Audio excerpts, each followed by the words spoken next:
Saudi আরবের আভা শহরে মর্মান্তিক সড়ক দুর্ঘটনায় একই পরিবারের 4 সদস্য সহ মোট 5 বাংলাদেশি নিহত হয়েছেন।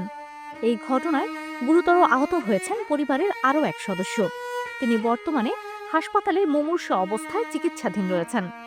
নিহতরা হলেন লক্ষ্মীপুরের বাসিন্দা মোহনা, 1.5 বছর বয়সী শিশু সুভা, তাদের মা মেহের আফরোজ সুমি, বাবা মিজানুর রহমান এবং বাবর। গুরুতর আহত 11 বছর বয়সী ফাইজা আক্তার হাসপাতালে চিকিৎসাধীন রয়েছেন।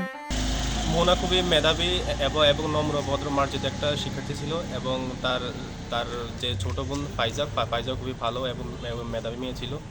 পরিবার সূত্রে জানা গেছে, রোববার স্থানীয় সময় রাত 3টার দিকে, বাংলাদেশ সময় রাত 11টার দিকে আবহাওয়া শহরে এই দুর্ঘটনা ঘটে। নিহত মিজানুর রহমানের ভাই ব্যবসায়ী বাহারুল আলম জানান, তার ছোট ভাই দীর্ঘদিন ধরে সৌদি আরবে হোটেল ব্যবসার সঙ্গে জড়িত ছিলেন। চলতি মাসের 3 ফেব্রুয়ারি তিনি স্ত্রী ও 3 মেয়েকে নিয়ে ওমরা পালনের উদ্দেশ্যে সৌদি আরব যান। ওমরা পালন শেষে ফেরার পথে এই দুর্ঘটনার শিকার হন তারা। নিহতের মামাতো ভাই রিফাতুল ইসলাম বলেন, পার্শ্ববর্তী গ্রামের সৌদি আরবের পারভেজ ভুইয়ার মাধ্যমে তারা প্রথম দুর্ঘটনার খবর নিশ্চিত হন। কালকে রাত্রে রেস্টুরেন্টে খাইছে, খাওয়া দাওয়া করে এরা রওনা হয়ে মাঝপথে আসিয়ে গাড়ি অ্যাক্সিডেন্ট করছে আর কি। রাত্রে 3টার দিকে আমার ফোন দিচ্ছে, রুমের এক লোকে ফোন দিয়ে বলছে যে গাড়ি অ্যাক্সিডেন্ট করছে। আমি জানছি সকালবেলা আমার ছোটো মামা চট্টগ্রাম থেকে ফোন দিচ্ছে আমারে যে বাবুর গাড়ি অ্যাক্সিডেন্টে মারা গেছে।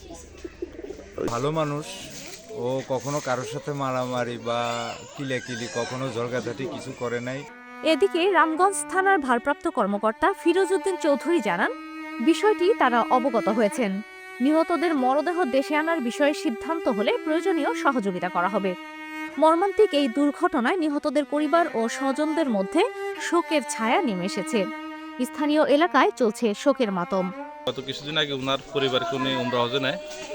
আজকে ভোর রাত্রে উনি উমরা করে বাসায় ফেরত অবস্থায় রওনা অবস্থায় গাড়ি অ্যাক্সিডেন্ট করে। ওই গাড়িতে 2টা পরিবার ছিল, 2 পরিবারের মধ্যে সবাই মারা গেছে। আমরা প্রথমে খবর পাইছি, এখন আমরা খবর পাইছি মিজান ভাইয়ের 3 মেয়ের মধ্যে মেজো মেয়েটা জীবিত আছে। রাতে 3টা বাজে গাড়ি অ্যাক্সিডেন্টে মারা গেছে, ওর নিজের গাড়ি।